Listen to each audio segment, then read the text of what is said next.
kinailangan pa ba natin na i-zero talaga si PhilHealth to free up 74 billion pesos, Mr. President? I know, Mr. President, that's also the question of many. And I've thought about this long and hard. And there's no denying that PhilHealth has a savings amount of 600 billion, Mr. President. And that's also the reason why initially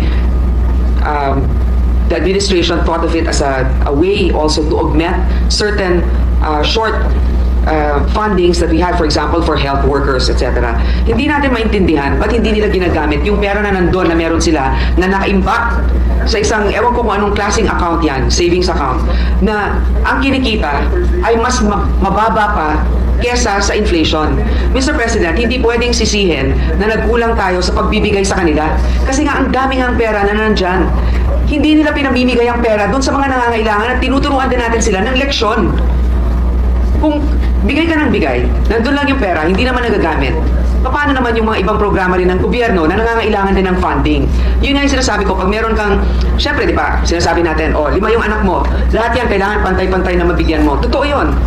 Pero sa lahat sa kanila, tinitignan mo rin kung sino may pangangailangan at sino naman ang may kakayanan na itayo rin ang kanyang sarili.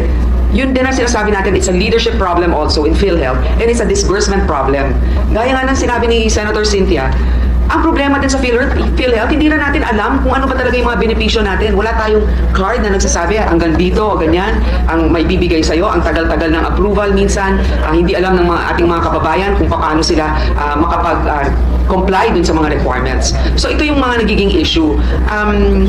Hindi sila kulang sa pera. At alam ko yung iba talagang pinagdidiinan nito. Pero 600 billion ang meron sila. Samantalang, ang dami natin din pangangailangan pagdating sa edukasyon, pagdating sa infrastruktura. Alam mo, maganda talagang magbigay ng social protection, wealth transfer. Importante yan. Pero kailangan din natin ng wealth generating initiatives kasi hindi natin mapupondohan ang mga ibang bagay na magbibigay ng suporta sa ating mga kababayan kung ang gobyerno ay walang programa na magpapalago ng ating ekonomiya. I'm reminded of the saying that health is wealth.